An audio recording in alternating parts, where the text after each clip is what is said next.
Good morning, class 10 students. Once again, you are welcome to the first chapter, Power Sharing. This time, we shall go through a story of Sri Lanka. You can see the map of Sri Lanka here. Last time, we discussed about Belgium, the ethnic groups in Belgium, and a structure of power sharing, the way of power sharing in Belgium. We saw that they share the political power successfully, and in the country all the three linguistic groups, the French, German and Dutch speaking people live in harmony.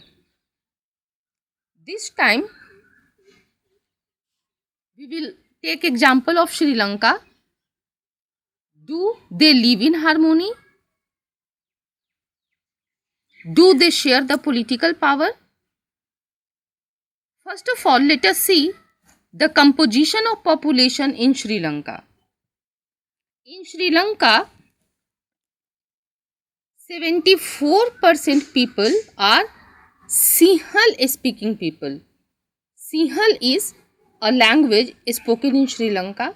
The people who speak Sinhala, they are called Sinhalese. Percentage of Sinhalese in population is 74%, and they follow Buddhism. All the Sinhals are Buddhist. Percentage of Sri Lankan Tamils, the local Tamil speaking people of Sri Lanka, is 13, and they are Hindus. The percentage of Indian Tamils, means the Tamil speaking people who went to Sri Lanka from India, is 5%. They are also Hindus.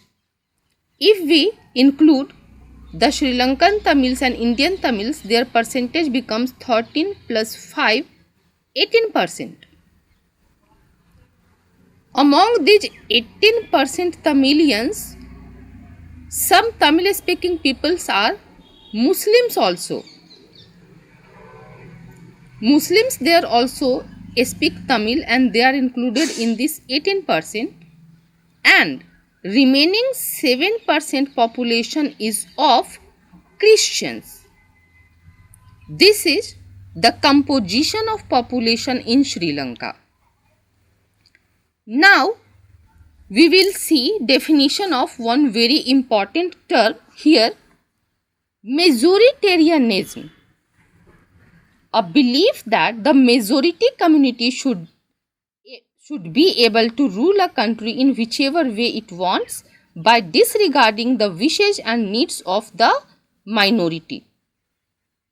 Majoritarianism means that the major community group of the country, means the group of the ethnic composition, the community group that is more in number, whose percentage is more than 50% in population, can rule the country according to their wish by ignoring needs and wishes of the minor communities, the minor population groups. This is majoritarianism. Now come to the map of Sri Lanka.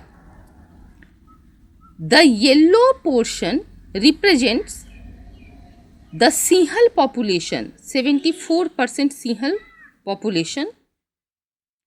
This red portion in northeast of Sri Lanka, and one small red portion here also, represents Sri Lankan Tamils, 13% Sri Lankan Tamils. You can see these round dots here and there. Here in red region also, you round dots you can see all over Sri Lanka. These dots represent Muslim population.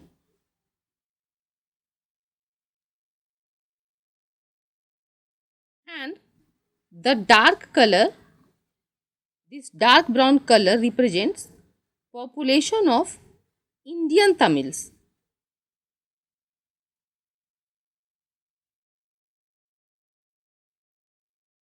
This is the distribution of population, the distribution of ethnic groups in Sri Lanka. Sri Lanka got independence in 1948 and the major Sinhal community dominated over the government. The government was made by the Sinhal community. After making the government, the Sinhal community started to follow majoritarianism. The Sinhal government was a majoritarian government. In 1956, the Sinhal government passed an act.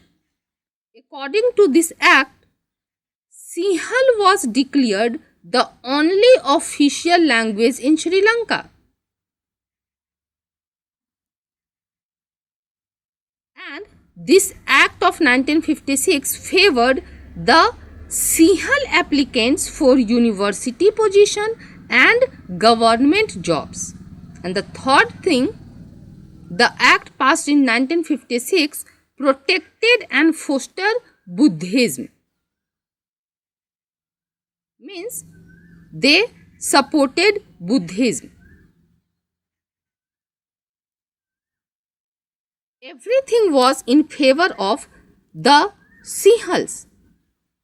Their language became the national language, the official language.